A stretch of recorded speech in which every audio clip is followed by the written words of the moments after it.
Hello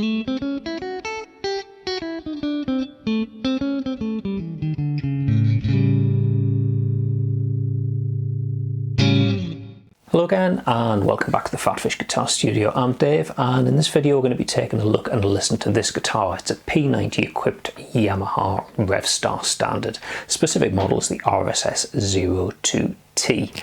Before we get into it, a couple of disclaimers. Firstly, this is a guitar that I bought and paid for with my own money. It's not something that's been provided to me by anybody, so I'm free to say what I want about it. What you're going to be getting is an honest opinion, an honest review. And secondly, I need to say I'm going to be explaining the features of the guitar. I'm going to be talking you through it. I get a lot of negative feedback on the channel. People say just shut up and play the guitar. No, the point of this channel is I like to explain things to people, so there's going to be a lot of talking as well as playing. So if that's not for you, you're welcome to click off of this video and go and watch something else. For those of you who have got a bit of an attention span, you want to understand what it is that we're playing here, then stick around and let's get into it.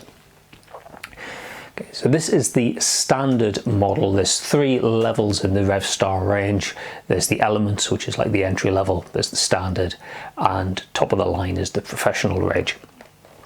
The standard range is all made in Indonesia, which is becoming increasingly common for sort of budget conscious but still, you know, decent quality instruments. Seems to be taking over, I think, from South Korea as being a manufacturing location of choice for a lot of guitar manufacturers. And they really have packed an awful lot into this guitar for the price. This one I picked up for $599. The retail on these is about $599 to about $629 GBP. So yeah, I'm in the UK, so I'm looking at the prices in pounds. So yeah, around about the £600 mark will get you this guitar, which has got a lot of features. So let's get a look at what we're getting for the money. The body is mahogany. It's quite a heavy guitar. I mean, it's not like, we're not talking like the weight of my 1970 Les Paul here, but it's still quite a weighty guitar. It's a bit broad in the beam. There's quite a lot of body here. It's certainly a lot broader in the beam than something like a Strat or a Les Paul. The body though is chambered, so we've got a mahogany body. It's chambered out, and it's got a maple cap on it. We've got a 3-piece mahogany neck, and it's all really nicely finished. There's some really cool features that I have to keep reminding myself of what we're getting for the price point. This is fundamentally a £600 guitar. It's well put together. It's a set neck. It's got stainless steel frets, it's got binding on the headstock, it's got binding on the neck, it's got binding on the front of the body. It's got some good quality, admittedly non-locking, but good quality machine heads up here. A pair of Alnico 5 P90 pickups and some very interesting switching, which we'll get to in a second, for getting the sounds out of the pickups. The features you can't see underneath this rosewood fingerboard, as well as the truss rod, which you would expect. Obviously, there's a couple of strips of carbon fiber to help reinforce the neck. You know, a nice thing which you wouldn't ordinarily expect, or it's not fair to just assume that you're going to get it at a guitar in this sort of price point. Very comfortable to play. It's a 24 3/4 inch scale length, so Gibson scale length if you like.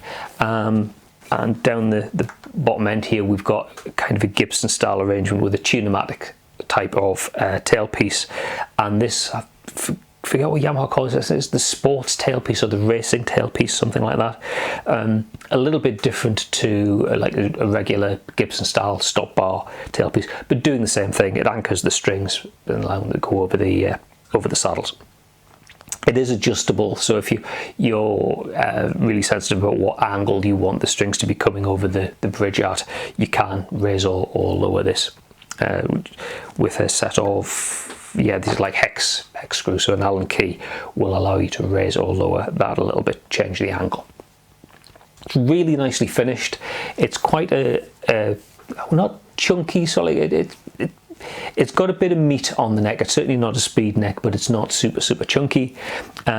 Beautifully finished on the back with like satin. So we've got a gloss polyurethane finish on the body, and it's a satin finish on the neck, which I think is the best combination. So you've got something that's nice and shiny for looks on the body, but satin for comfort and speed and playability on the back of the neck.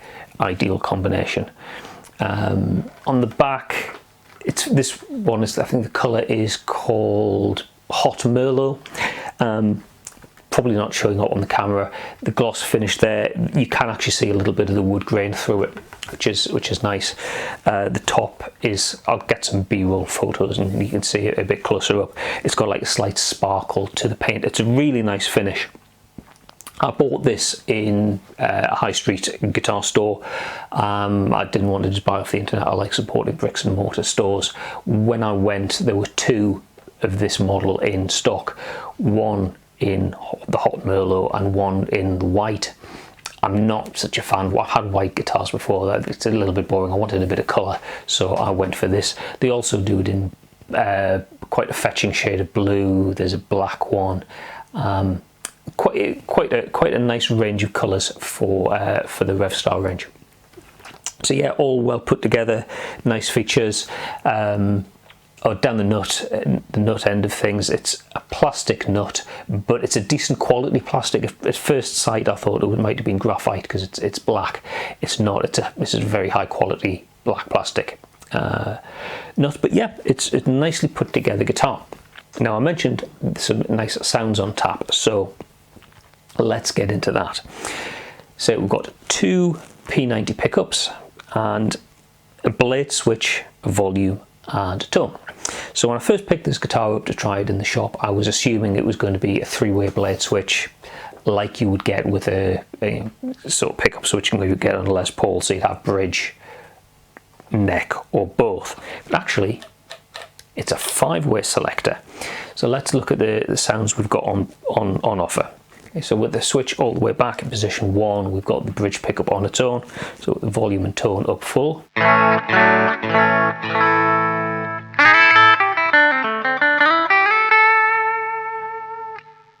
And with the switch all the way forward in position 5, we've got the neck pickup on its own.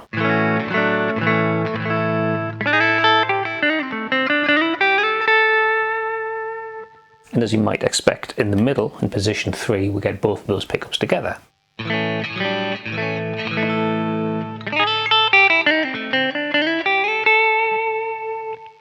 But what about these extra positions? Well, in position 2, we have both of these pickups together, but one of them is out of phase. So I think in position 2, we've got the bridge pickup with the neck pickup out of phase.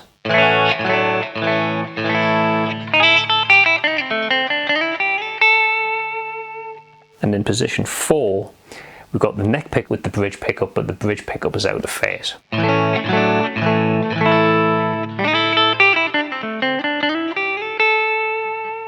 So subtle difference between those. So if we try just in the middle, so this is both pickups in phase.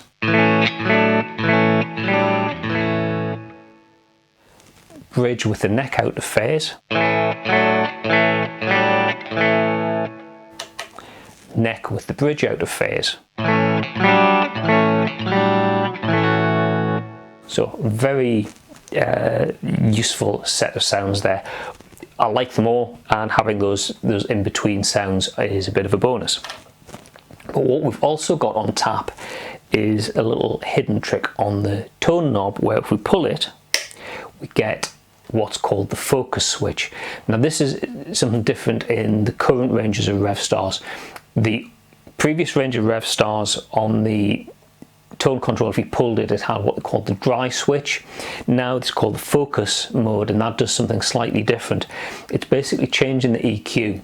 It's rolling off a little bit of the treble, and it's giving an active boost to the bass and the mid-range. Now that's really interesting because this is an active boost. It's not like working the way normal tone control would. You know, if you take a look at what's happening inside the control cavity, there's an awful lot going on. That thing there is actually a transformer, which is something you don't normally find in an electric guitar control cavity, but that allows you to have an active boost. So let's take a listen to these sounds with the focus switch. So just for reference, this is the bridge pickup on its own.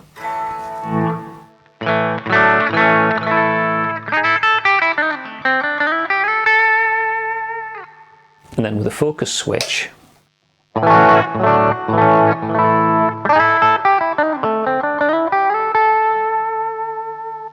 yes, a little bit darker, a little bit louder as well. I can hear just the amp just starting to break up ever so slightly, but certainly darker than without the focus switch. And going into position 2, so the bridge with the neck out of phase.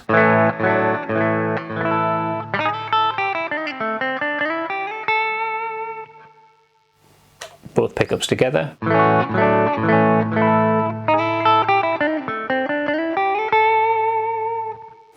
Position 4, neck with the bridge out of phase.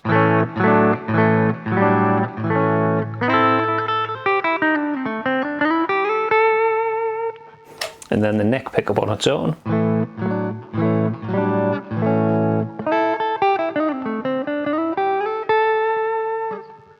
So that's a really good range of sounds. So taking, say, like the bridge pickup without the focus switch with the tone all the way up.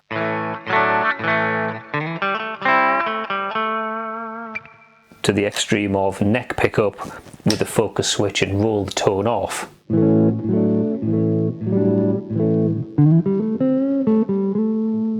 We've got a lot of good usable tones on there, and I really like it. Again, keep reminding myself, this is a £600 guitar. That's a really nice set of features to have in terms of pickup switching at this price point. Okay, and let's hear this with like a dirty sound. So I'm going to kick in, let's have some Angry Charlie overdrive. So the volume and tone up full. This is the bridge pickup on its own.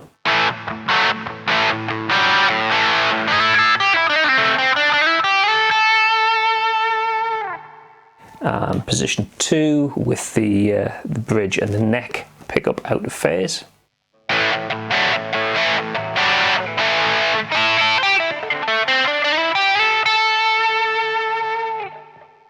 Position 3 with the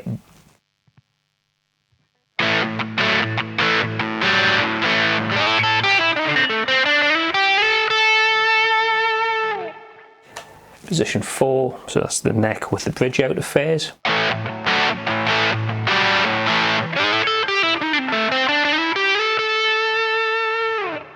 And the neck pickup on its own.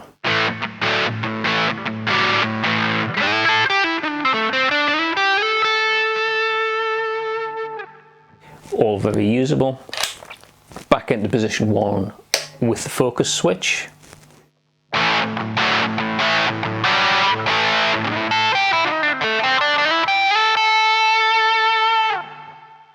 Position 2, so bridge with neck out of phase.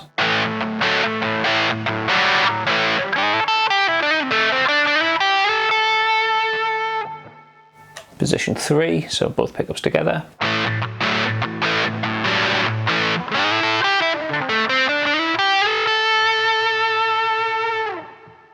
Position 4, so that's the neck with the bridge out of phase.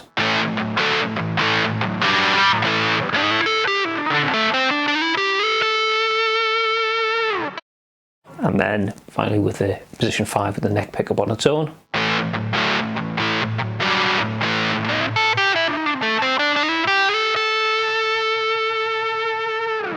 Yeah, again, a good range of sounds with that. Everything from the bridge pickup with the tone up full,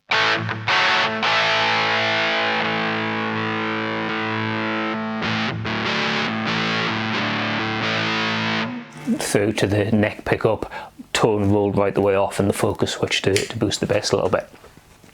All very usable sounds. I'm really impressed with the the range of tones available out of this guitar. Like I say, I keep saying this, but for the money, an awful lot of stuff on tap.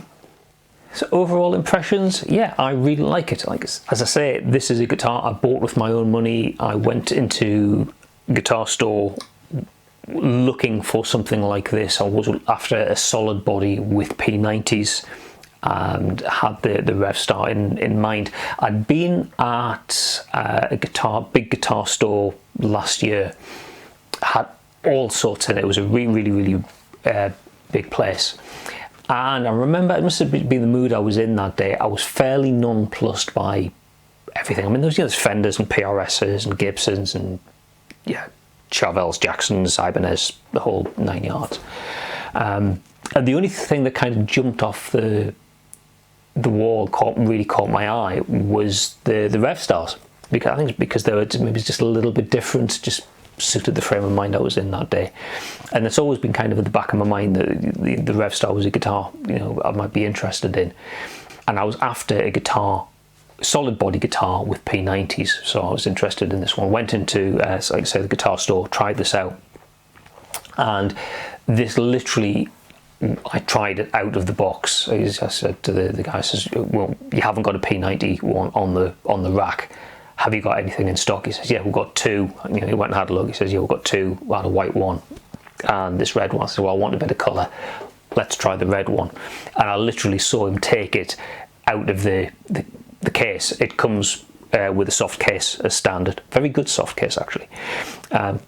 Took it out of the case, you know, took away the protective paper off the fingerboard, and I tried it. Literally, this was the out of the factory setup. All I had to do was tune it, and it just, yeah, it was really good. I really liked the way it played, apart from one thing which I'll mention in a second. So, you know, in terms of what the overall setup generally was, you know, was really good again for a £600 guitar. So yes, I liked it enough to buy it. So that's, you know, that's the bottom line. Is it a good guitar? Well, I thought it was, because I bought one. You know, the build quality is really good. Like I say, the range amount of features that you get, particularly at this price point, you know, the set neck, the general finish, the general build quality is all really good. Plenty of sounds on offer. You know, that 5-way switch, I really wasn't expecting that. The extra sounds that you get with the focus switch, all really nice. You know, the knobs are nice, heavy metal things. That's not like some pieces of plastic. The hardware is all really good quality. Yeah, there's an awful lot to like. Is there anything that I don't like? Well, two things. The finish isn't flawless. There's a couple of little blemishes in it, but at this price point I will forgive that. The main problem I had was some of the feel for string bending. Just, it felt a little bit rough, it felt a little bit scratchy, and I was prepared to forgive that. I was mindful the fingerboard did look dry. You know, guitars with, you know, unfinished fingerboards, it's a natural thing. It's wood, it will dry out. You know, they need to be nourished, they need to be oiled or conditioned or waxed or whatever. And I was mindful that, yeah, the fingerboard did look a little bit dry, and I thought, well, yeah, it's had a long journey from Indonesia, I'll forgive it that. Also, these come as standard with Elixir, the Nano Web, like the coated strings. Now, I love the Nano Web coated strings. I use little else on my acoustic. They have a particular feel to them, and I've never really used the coated strings on electric. And I thought, oh, this feels a little bit weird. The string bending's a little bit rough. I was prepared to put some of that down to the strings. Yeah, fair enough, I'll play the strings out and I'll change them. I did that, and the playing experience, I took the strings off, oiled the fingerboard, waxed the fingerboard with some Monty's instrument food, and it still felt a little bit rough. And to be honest, the fret polishing wasn't what it could be. These are stainless steel frets. I was expecting them to be more polished than they are. When I really went in and had a close look, they were a little bit on the rough side. So I spent a bit of time, put some masking tape on the fingerboard, and went over the frets with some polish to bring them up to more of a shine. So with my regular Ernie Ball slinkies and polished frets and a conditioned fingerboard, the playing experience is much better, but I had to invest a bit of time and effort to get it to that. If I didn't have the polishing stuff at home, I would have maybe had to pay a luthier to do that. Again, there's the whole thing, this is a £600 guitar. I'm inclined to let it slide. It's definitely something in the con column rather than the pro column, but considering everything else that's going on with the guitar at the price point, I'll kind of forgive them. It's something that's fixable. It's not like it came with the neck had a twist in it, or it had like a physical defect where the wiring wasn't working or something like that. It was something that was rectifiable. It's like the more extreme end of a setup, but it was something that could be fixed. Now, my main reason for like looking for this was I was kind of gassing for a solid body with the P90 pickups. I had a semi-hollow with P90s, but a solid body with P90 is a slightly different experience. And I'd been at the Gibson garage last year, and I'd played a whole bunch of different guitars. And the one that I really enjoyed playing, I think, was a 56 reissue from the Gibson Custom Shop, and it had two P90s. And I was like, oh man, I forgot just how good a P90 solid body guitar is. But there's a few things with the Les Paul I don't get on with. I mean, don't get me wrong, I've got my vintage one here, my 1970, that I love. But there's certain things with a Les Paul, particularly like the access to the top of the neck. If the weight's not right, it can be a little bit body heavy. There's certain things that I just don't like about a Les Paul so much compared to other guitar shapes. If I had to describe this in one sentence, it's like everything I would want from a P90 equipped Les Paul, but without any of the things that I don't like about a Les Paul. So it's an ideal sort of compromise. Like I say, excellent value. I'm really enjoying playing it. I'm getting a great range of sounds out of it. I've used it for a whole bunch of stuff, and so the only things I've needed to do really was, you know, sorting out the frets. I put strap locks on, which is I do with all of my guitars. But apart from that, out of the box, it was a great guitar, and I would, you know, definitely rate it quite highly. I like the things. It's just that little bit different. It's quite a big body. It's a little bit on the heavy side, but I don't mind that. The fact it's got slightly different inlays on the neck. It's got a slightly different arrangement on with the bridge. Just sets it apart a little bit from other guitars. It's not like some cookie cutter Les Paul or Strat copy or whatever. It's something kind of in and of itself. So there you go. There's a load of Yamaha Revstar reviews out there. So did the world need another one? Well, probably not, but it's got another one now. Thanks very much for watching. I hope you enjoyed it. Hope you found that interesting. If you did, please click the like button down there. If you really enjoyed it and you want to see other things that I post onto the channel, then please click the subscribe button, which is also down there. If you want to leave a comment, you're welcome to do so. I don't always get notified by YouTube when people leave comments on videos, so if there's something specifically you want to draw my attention to, you want to ask me a question about, you know, about guitar gear, guitar playing, music theory, anything at all, you're better off going here. Send me a question via that email link. It'll come direct to me, and I can get around to answering your question in a future video. More reliable than leaving it in the comments and hoping that I spot it. Okay, that's all for now. Thanks very much for watching, and I'll see you next time. Bye for now.